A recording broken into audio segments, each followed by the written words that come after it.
সেজদায় বান্দা আল্লাহর সবচেয়ে কাছাকাছি থাকে, এই সময়ে বেশি বেশি দোয়া করতে রাসূল সাল্লাল্লাহু আলাইহি ওয়াসাল্লাম তাগিদ দিয়েছেন। দোয়া করলে ডাইরেক্ট কবুল হবে ইনশাআল্লাহ। পিতা মাতার খেদমত করে দোয়া করেন, দোয়া কবুল হবে ইনশাআল্লাহ। এখন তো পিতা মাতার খেদমত মানুষ করতে চায় না। এটা সেই যুগ যে যুগে পিতা মাতার সাথে দাস দাসীর মতো আচরণ করা হয়। সন্তানরা ভুলে গেছো তোমরা যে তোমরাও একদিন পিতামাতা হবা। আমরাও কিন্তু একদিন পিতামাতা হব। যারা বিয়ে শাদী করেছে, সন্তান সন্ততি হয়েছে, তারা জানে এই যে প্রসব বেদনার একটা সেকেন্ড, 1 মিনিট প্রসব যে বেদনা মায়ের হয়, এর ঋণ আমরা সারা জীবনে শোধ করতে পারবো না। পারবেন? এ কারণেই মায়ের পায়ে নিজ জান্নাতের কথা বলা আছে। মাদের সম্মান আল্লাহর কাছে অনেক বেশি, মেয়েদের সম্মান অনেক বেশি। এই নারীবাদী ফ্যামিলিস্টরা যা বুঝিয়েছে, ইসলাম এমন নয়। তো ইসলাম এমন নয়। ইসলামে মেয়ের মর্যাদা সবচেয়ে উপরে। সেই মেয়েদেরকে আমরা এখন কি করেছি? কাপড় চোপড় সব কমিয়ে কমিয়ে বেপর্দা করে রাস্তায় নামিয়ে দিয়েছে। যদি একটা মানুষ নিজের সম্মান না বোঝে, তাকে সম্মান কেউ দিতে পারে? নিজেকে চিনতে শিখুন। আমাদের সম্মান আল্লাহর কাছে অনেক বেশি। এটা বলছিলাম প্রিয় ভাইরা, মায়ের পায়ের নিচে আল্লাহ পাক সন্তানের বেহেশতের কথা বলেছে।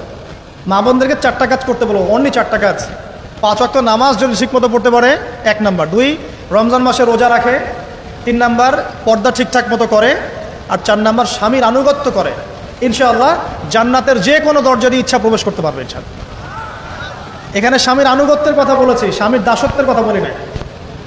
আনুগত্য দাসত্ব এক জিনিস না। আনুগত্য মানে কি? আনুগত্য মানে আপনি স্বামীর যে কোনো ভালো কাজে আপনি তাকে সায় দিবেন, আনুগত্য। নামাজ পড়তে বলেছে, নামাজ পড়তে হবে। পর্দা করতে বলেছে, আপনি পর্দা করবেন। বেপর্দায় যাবেন, আপনি যাবেন না। এটা আনুগত্য। দাসত্ব কি? দাসত্ব হচ্ছে যে সে ভালো মন্দ যাই বলুক আপনি শুনছেন, এটা দাসত্ব। এটা করবেন না। মা বোনরা 4টা কাজ বাসায় গিয়ে আবার শুনিয়ে দিবেন। নবীজি বলেছেন 4টা কাজ কোনো মেয়ে করলে জান্নাতের যে কোনো দরজা দিয়ে ইচ্ছা প্রবেশ করতে পারবে। 1 নাম্বার, 5 ওয়াক্ত সালাত।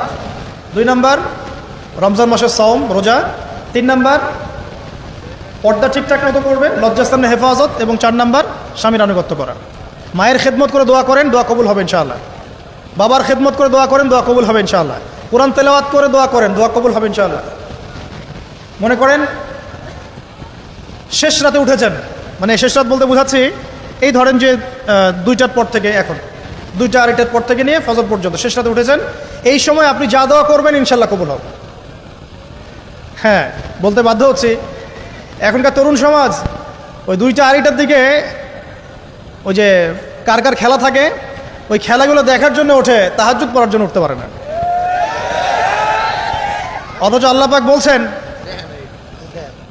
পাক বলছেন কি, যে শেষ রাতে আল্লাহ পাক প্রথম আসমানে নেমে আসেন এবং আহ্বান করেন, কে আছো আমার কাছে কিছু চাইবে আমি দিব, কে আছো আমার কাছে রিজিক চাইবে দিব, কে আছো আমাকে ডাকবে আমি তোমার ডাকে সাড়া দিব, কে আছো আমার কাছে ক্ষমা চাইবে আমি তোমাকে ক্ষমা করে দিব।